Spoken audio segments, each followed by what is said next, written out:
ಮೇಕೆದಾಟು ಯೋಜನೆ ಅನುಷ್ಠಾನ, ಕನ್ನಡ ಶಾಲೆಗಳಿಗೆ ಹೆಚ್ಚಿನ ಅನುದಾನ, ಕೈಗಾರಿಕೆಗಳು ಹಾಗೂ ರಾಷ್ಟ್ರೀಕೃತ ಬ್ಯಾಂಕುಗಳಲ್ಲಿ ಕನ್ನಡಿಗರಿಗೆ ಉದ್ಯೋಗ ಆದ್ಯತೆ, ನಾಮಫಲಕಗಳಲ್ಲಿ ಕನ್ನಡ ಕಡ್ಡಾಯ ಸೇರಿದಂತೆ ವಿವಿಧ ಬೇಡಿಕೆಗಳ ಈಡೇರಿಕೆಗೆ ಆಗ್ರಹಿಸಿ ಕನ್ನಡಪರ ಸಂಘಟನೆಗಳ ಒಕ್ಕೂಟದ ನೇತೃತ್ವದಲ್ಲಿ ಗುರುವಾರ ಜಿಲ್ಲಾಧಿಕಾರಿ ಕಚೇರಿ ಬಳಿ ಪ್ರತಿಭಟನೆ ನಡೆಯಿತು.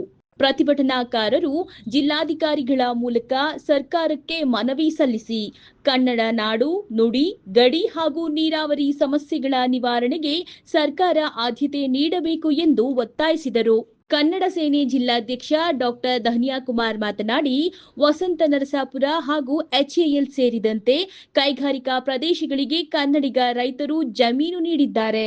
ಆದರೆ ಸ್ಥಳೀಯ ಕನ್ನಡಿಗರಿಗೆ ನಿರೀಕ್ಷಿತ ಪ್ರಮಾಣದಲ್ಲಿ ಉದ್ಯೋಗ ದೊರೆಯುತ್ತಿಲ್ಲ. ಸರ್ಕಾರದ ಆದೇಶದಂತೆ ಕೈಗಾರಿಕೆಗಳಲ್ಲಿ ಕನ್ನಡಿಗರಿಗೆ ಉದ್ಯೋಗ ಆದ್ಯತೆ ನೀಡಬೇಕು ಎಂದು ಆಗ್ರಹಿಸಿದರು. ಕರ್ನಾಟಕ ಬಂದಿತ್ತು, ಎಲ್ಲ ಕನ್ನಡ ಪರ ಸಂಘಟನೆ, ದಲಿತ ಪರ ಸಂಘಟನೆ, ರೈತ ಪರ ಸಂಘಟನೆಗಳು ಪ್ರತಿಯೊಬ್ಬರು ಕೂಡ ಏನು ಇವತ್ತು ತುಮಕೂರು ಜಿಲ್ಲಾಧಿಕಾರಿಗೆ ಒಂದು ಮನವಿ ಕೊಡೋ ಮುಖಾಂತರ ಏನು ನಮ್ಮದು ಕನ್ನಡ ಶಾಲೆ ಉಳಿಬೇಕು, ಕನ್ನಡಕ್ಕೆ ಜಾಸ್ತಿ ಗಡಿನಾಡ ಕನ್ನಡಿಗ ಶಾಲೆಗಳಿಗೆ ಅನುದಾನವನ್ನು ಕೊಡಬೇಕು, ಅದ್ರ ಜೊತೆಗೆ ರಾಷ್ಟ್ರೀಕೃತ ಬ್ಯಾಂಕ್ಗಳಿಗೆ ಕನ್ನಡಿಗರಿಗೆ ಉದ್ಯೋಗವನ್ನು ಕೊಡಬೇಕು. ಇದ್ರ ಜೊತೆಯಲ್ಲಿ ಏನು 60ರಷ್ಟು ಕನ್ನಡ ನಾಮಫಲಕ ಇರಲೇಬೇಕು ಅನ್ನೋದು ನಮ್ಮೆಲ್ಲರ ಉದ್ದೇಶ. ಏನು ಇವತ್ತು ಮೇಕೆದಾಟು ಯೋಜನೆ ಆಗಲೇಬೇಕು, ಪ್ರತಿಯೊಂದೂ ಕೂಡ ನಾವು ಬೇಡಿಕೆಗಳನ್ನ ಇವತ್ತು ಜಿಲ್ಲಾಧಿಕಾರಿಗಳಿಗೆ ಮನವಿಯನ್ನು ಸಲ್ಲಿಸಿದ್ದೇವೆ. ಮುಂದಿನ ದಿನಗಳಲ್ಲಿ ಅವರು ಕೂಡ ನಮಗೆ ಹೇಳಿದ್ದಾರೆ. ಕೆಲವೇ ದಿನಗಳಲ್ಲಿ ನಗರ ಪಾಲಿಕೆಯವ್ರನ್ನೆಲ್ಲ ಕರೆಸಿ, ಅದೇ ರೀತಿ ವಸಂತ ನರಸಾಪುರ KDBಯವ್ರನ್ನೆಲ್ಲ ಕರೆಸಿ ಎಲ್ಲ ಮಾತಾಡಿ ತಮಗೆಲ್ಲ ಕನ್ನಡಿಗರಿಗೆ ಉದ್ಯೋಗವನ್ನು ಕೊಡಿಸ್ತೀವಿ ಅಂತ ಹೇಳಿದ್ದಾರೆ. HCLಲ್ಲೂ ಅದೇ ರೀತಿ ಕೊಡಿಸ್ತೀವಿ ಅಂತ ಹೇಳಿದ್ದಾರೆ. ಇದರಿಂದ ತಾವೆಲ್ಲರೂ ಇವತ್ತೇನು ಎಲ್ಲ ಒಕ್ಕೂಟದವರು ಬಂದಿದ್ದಾರೆ, ಅವರು ಕೂಡ ಧನ್ಯವಾದಗಳು ತಿಳಿಸ್ತಾ, ಏನು ಇವತ್ತಿನ ಈ ಒಂದು ಬಂಧುಗೆ ಬೆಂಬಲಕ್ಕೆ ನಾವೆಲ್ಲ ಒಂದು ವ್ಯಕ್ತಪಡಿಸುತ್ತಾ ಈ ಒಂದು ಬಂದಿರತಕ್ಕಂಥ ಎಲ್ಲ ಸಂಘಟನೆಗೂ ಕೂಡ ನಾನು ಅಭಿನಂದನೆಯನ್ನು ತಿಳಿಸ್ತೇನೆ. ದಲಿತ ಸಂಘರ್ಷ ಸಮಿತಿ ಜಿಲ್ಲಾಧ್ಯಕ್ಷ PN ರಾಮಯ್ಯ ಮಾತನಾಡಿ, ವರ್ಷದಿಂದ ವರ್ಷಕ್ಕೆ ಕನ್ನಡ ಶಾಲೆಗಳು ಮುಚ್ಚುತ್ತಿವೆ. ಕನ್ನಡ ಶಾಲೆಗಳನ್ನು ಉಳಿಸಿ ಬೆಳೆಸಲು ಸರ್ಕಾರ ಹೆಚ್ಚಿನ ಕಾಳಜಿ ವಹಿಸಬೇಕು.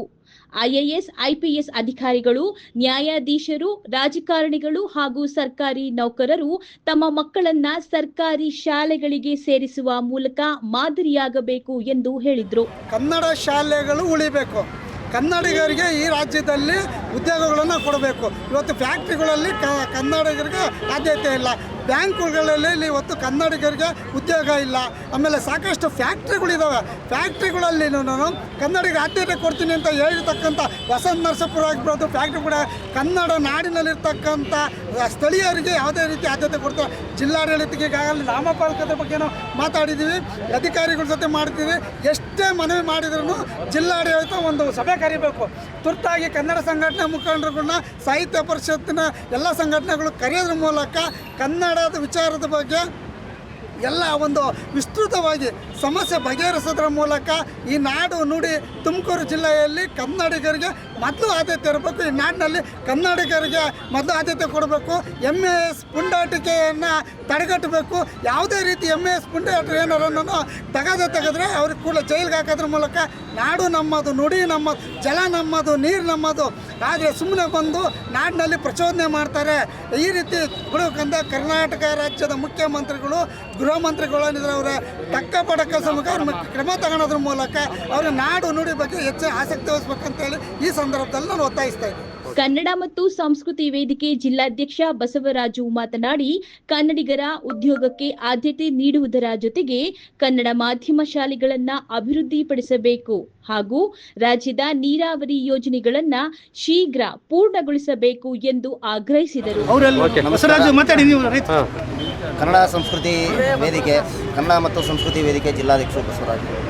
ಏನು ವಾಟಾಳ್ ನಾಗರಾಜ್ ಅವರು ಕರ್ನಾಟಕ ಬಂದ್ಗೆ ಕರೆ ಕೊಟ್ಟಿದ್ದರು. ಕನ್ನಡ ಪರ ಸಂಘಟನೆಗಳು ಇವತ್ತು ಕರ್ನಾಟಕ ಬಂದ್ಗೆ ನಿರಾಕರಣೆ ತೋರಿಸಿದ್ದೀವಿ. ಆದರೂ ಜಿಲ್ಲಾಧಿಕಾರಿಗಳ ಕಚೇರಿಗಳ ಮುಂದೆ ಪ್ರತಿಭಟನೆ ಮುಖಾಂತರ ಮನವಿಯನ್ನು ಎಲ್ಲ ಕನ್ನಡ ಪರ ಸಂಘಟನೆಗಳು ಮನವಿಯನ್ನು ಸಲ್ಲಿಸಿದ್ದೀವಿ. HAL, ವಸಂತ ನರಸಾಪುರ ಕೈಗಾರಿಕಾ ಉದ್ಯಮ ಹಾಗೂ ರಾಷ್ಟ್ರೀಕೃತ ಬ್ಯಾಂಕ್ಗಳಲ್ಲಿ ಕನ್ನಡಿಗರಿಗೆ 80% ಉದ್ಯೋಗವನ್ನು ಕೊಡಬೇಕು. ಕನ್ನಡದಲ್ಲೇ